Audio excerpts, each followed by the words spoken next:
Assalamualaikum warahmatullahi wabarakatuh. Selamat pagi mahasiswa semuanya. Bertemu kembali kita pada mata kuliah Indo Translation. Pada kesempatan kali ini kita akan bicara tentang translator reliability ya. Kalau minggu kemarin kita sudah belajar tentang textual reliability, sekarang translator penerjemahnya. Jadi ada keterpercayaan penerjemahnya ya. Jadi bagaimana penerjemah itu bisa dipercayai orang atau bisa meyakinkan orang bahwasanya dia layak untuk menjadi penerjemah ya. Nah, oke.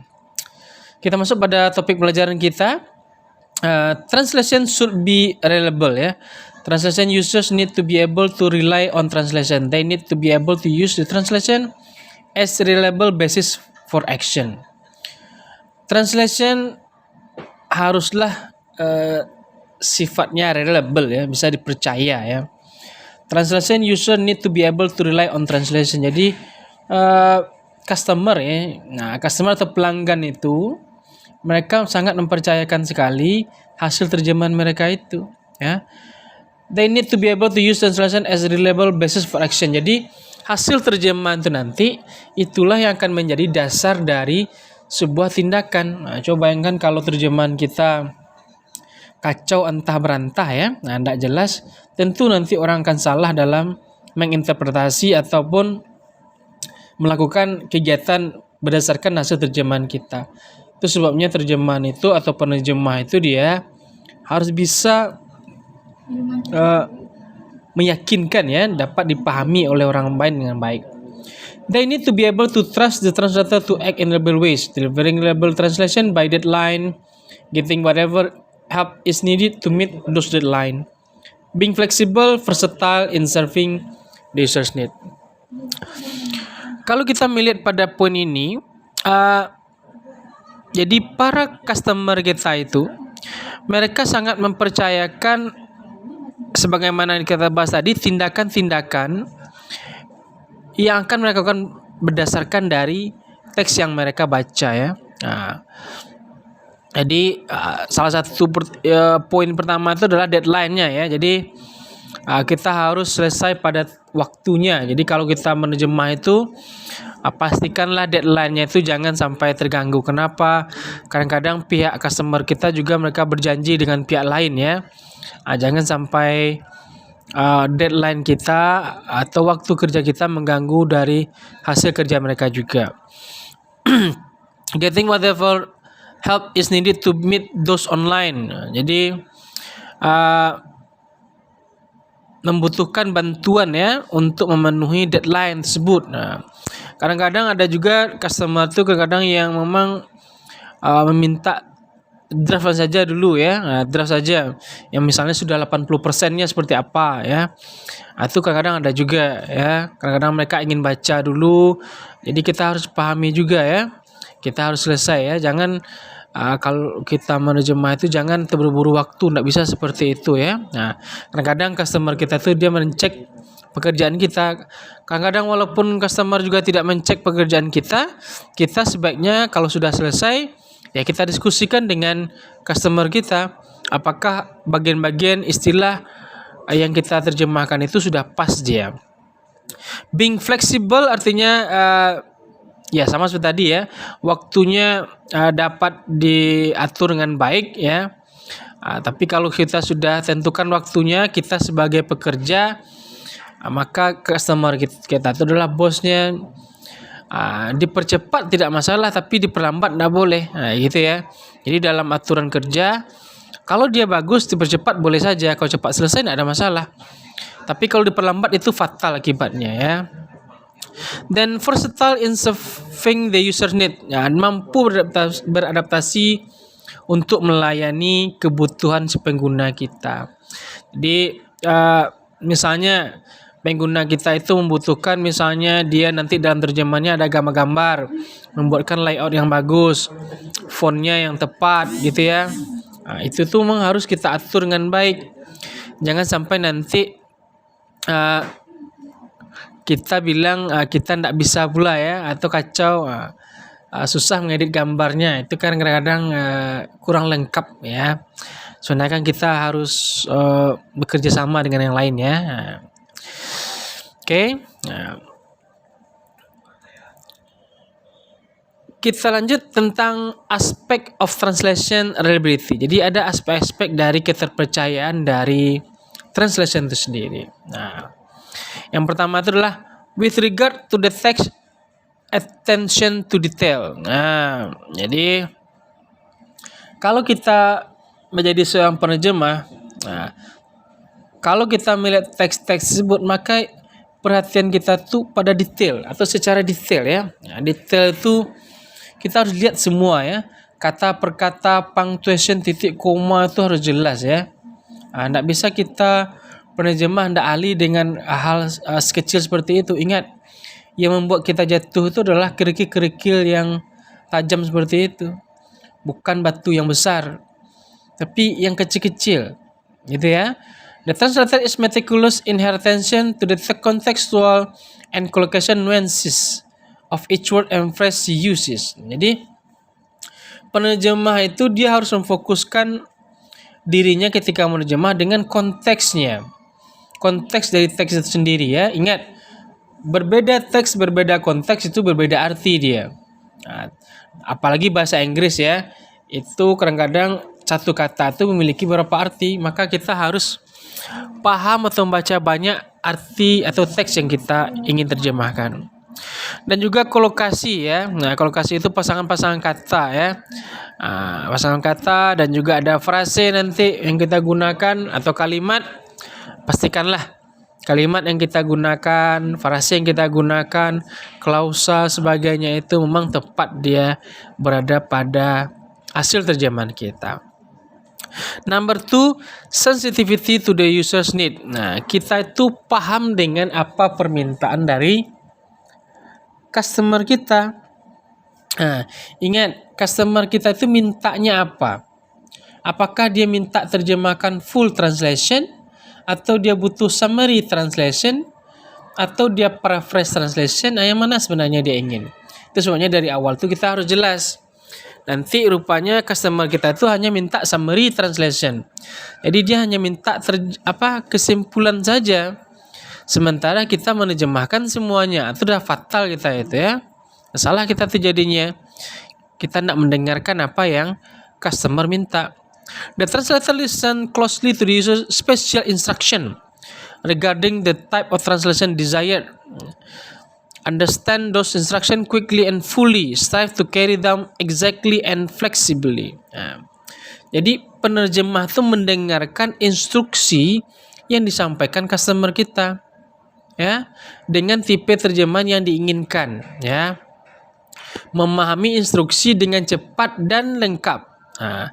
Melakukan atau menerjemah sesuai dengan apa yang betul ya, kebenaran dan fleksibilitas sesuaikan dengan konteksnya. Nah, jadi pada poin ini memang kita harus mendengarkan atau sungguh mendengarkan apa yang sebenarnya diinginkan oleh customer kita. Jadi sebelum kita bertransaksi dengan customer kita, dengarkanlah apa sebenarnya yang ingin dilakukan oleh customer kita. Oke. Apakah dia ingin terjemahannya misalnya waktunya 2 minggu? Oke, nanti apakah dia ingin terjemahan itu harus dicetak? Apakah dia ingin dirubah ke jadi PDF atau cukup Word saja? Atau gambarnya tidak perlu diedit? Maka dengarkanlah seperti itu ya. Kadang-kadang kan kita sok pintar ya, sok mengerti, ini berbahaya. Nggak bisa seperti itu. Ketika kita menjadi penerjemah, catat ya. Catat apa sebenarnya yang diinginkan oleh customer kita. Nanti salah kerja, kita akan bermasalah ya. Penerjemah akan merasa tidak enak gitu ya, tersakiti lah. Kadang-kadang bisa juga nanti customernya merasa tidak enak gara-gara kita ya. Jadi untuk mengantisipasi hal seperti itu, maka kita harus mendengarkan apa yang disampaikan oleh customer kita dan mencatatnya dengan baik. Selanjutnya ada checking ya, memeriksa ya. The translator checks her work closely. If there is any doubt, has a translation checked by an expert before delivery to the client. Nah, ini kita periksa. Jadi sebagai seorang penerjemah kita periksa dulu Ingat, setelah kita menerjemah, kita berilah kita waktu sebentar, 1 hari atau setengah hari boleh lah ya. Kita tenangkan dulu ya. Kenapa? Karena ketika kita mendapatkan suasana yang berbeda, maka nanti akan mendapatkan atau dapat melihat mana kata-kata, mana frase, mana kalimat yang kurang pas. Jadi kita periksa ya, jangan mentang-mentang sudah selesai terjemahannya itu langsung betul, tidak ya. Kita akan lakukan cek lagi, apakah sudah tepat atau tidak. Apakah sudah lengkap dia tidak.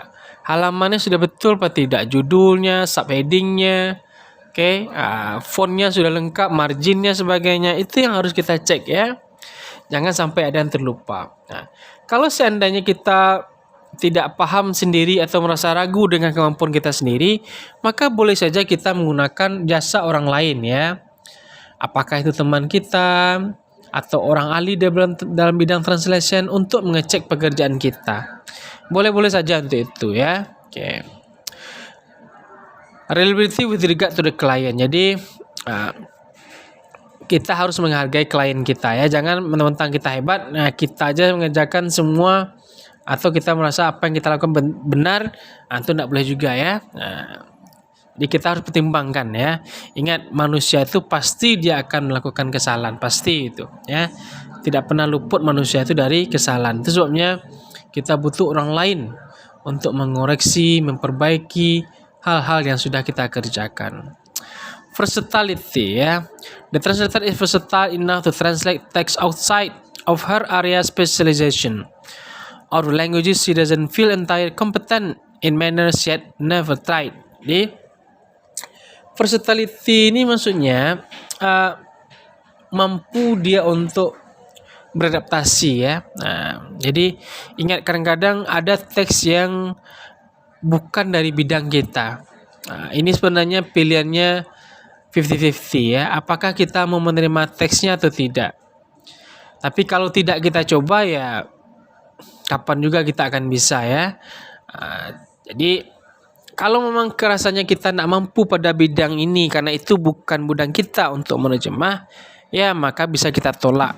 Tapi sebenarnya kalau ada namanya translation project, kita bisa berikan kepada tim kita. Sebenarnya banyak untuk itu ya. Tapi paling tidak kita sebenarnya sebagai seorang penerjemah, kita harus mampu dan belajar terus meningkatkan kemampuan kita. Jangan hanya sampai kita tuh hebat pada satu bidang saja. Jangan kita hanya mampu menerjemah pada bidang umum saja, bahasa Inggris umum gitu ya. Ada begitu banyak bahasa Inggris lagi, ada bahasa Inggris teknik, ada bahasa Inggris kesehatan, ada bahasa Inggris ekonomi. Jadi semuanya itu kalau kita menerjemah, kita harus pahami ya. Itu kita lengkapi diri kita dengan kamus-kamus yang banyak ya. Apalagi sekarang sudah banyak kamus online. Itu sungguh sangat membantu kita dalam proses memahami. Dan juga yang paling penting kita jaga adalah untuk memperbarui selalu keilmuan kita. Belajarlah banyak dengan membaca dan memahami teks-teks di luar dari zona nyaman kita ya. Selanjutnya ada juga ahli itu yang membagi aspek translation itu dari segi personal human translator dengan online translator. Kita bahas satu dulu. Personal human translator. This involve the use of human translate a piece of word on your behalf ya. The main advantage of using this, you will get perfect translation compared to using online translation services.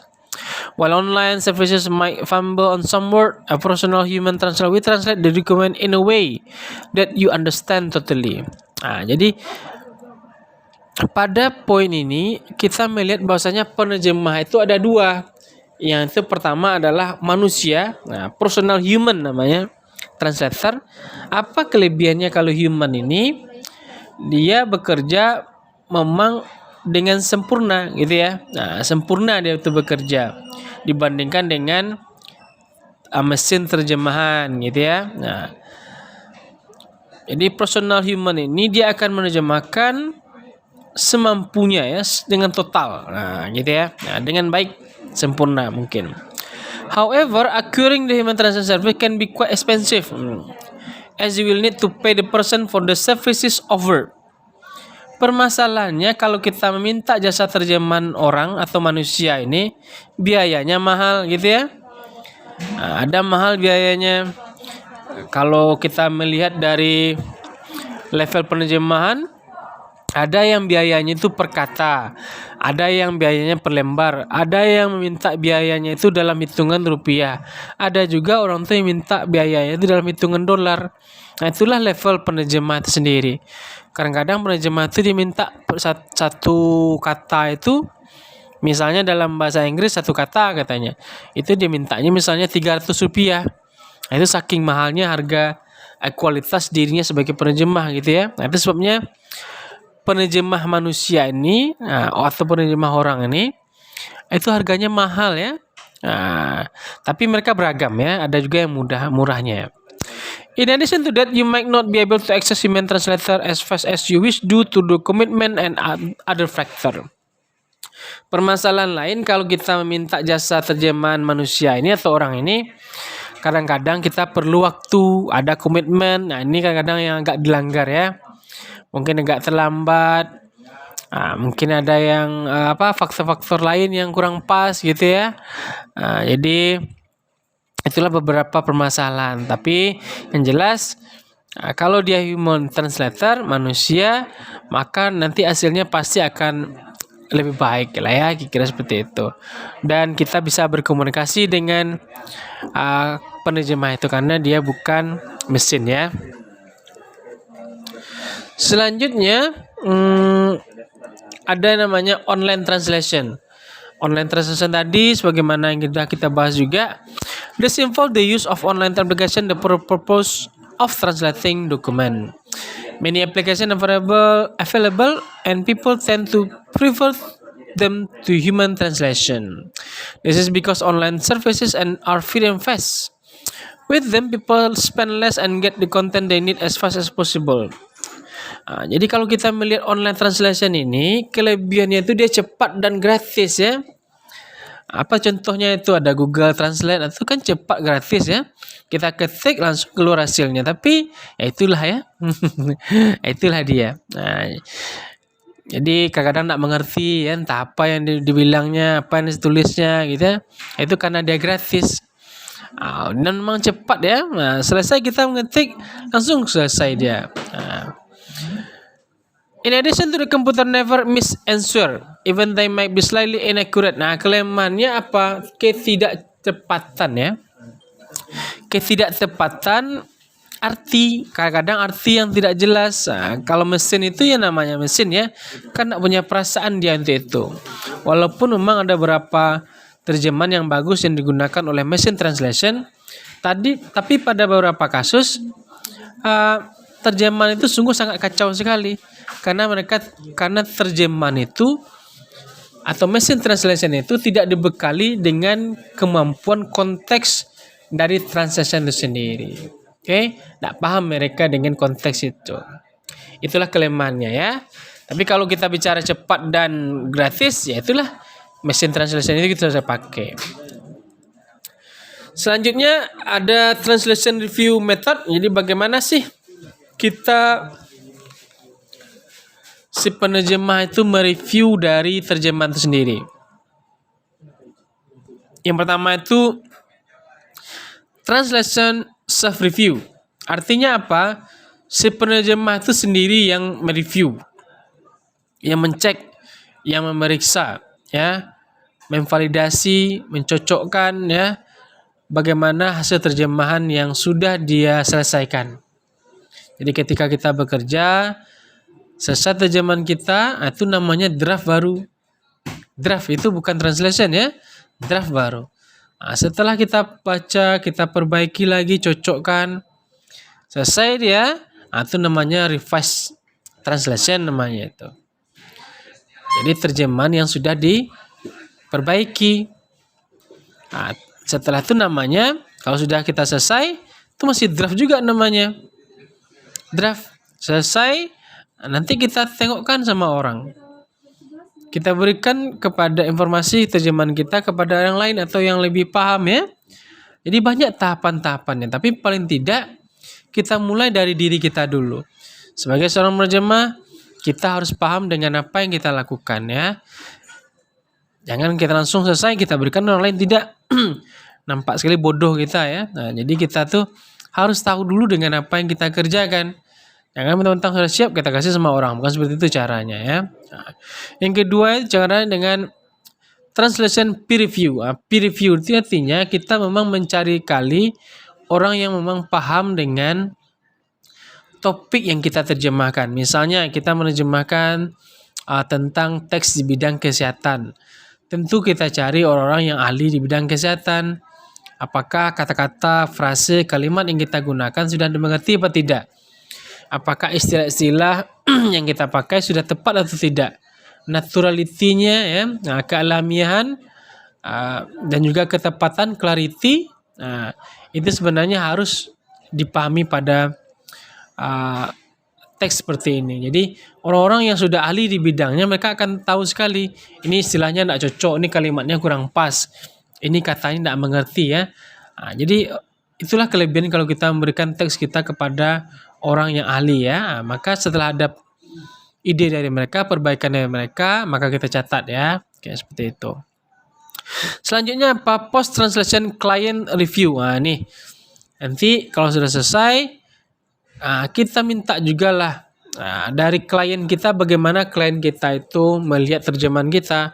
Apakah terjemahan kita sudah cocok, marginnya sudah sesuai, apakah judulnya sudah pas, ada nak yang kurang gitu ya. Jadi kita berikan hak kepada customer kita itu untuk melihat hasil terjemahan kita. Itu namanya kita berdiskusi ya. Jadi kita berikan pada kesempatan pada mereka ya. Apakah mereka sudah nyaman tak dengan terjemahan kita itu? Mengerti tak mereka dengan apa yang kita terjemahkan? Istilahnya sudah pas atau tidak? Apakah terjemahan itu sesuai tak dengan keinginan mereka? Itu yang sebut dia dengan translation client review. Jadi klien kita tuh memberikan revisi tentang terjemahan kita. Oke, ya, setelah nanti ada coretan-coretan, ada revisi dari klien kita, maka baru kita terjemahkan kembali atau perbaiki kembali. Itulah baru namanya sebut dengan translation. Oke, kira-kira seperti itu topiknya tentang translation atau translator review, reliability ya. Mudah-mudahan akan semuanya dapat memahami dengan baik. See you. Assalamualaikum warahmatullahi wabarakatuh.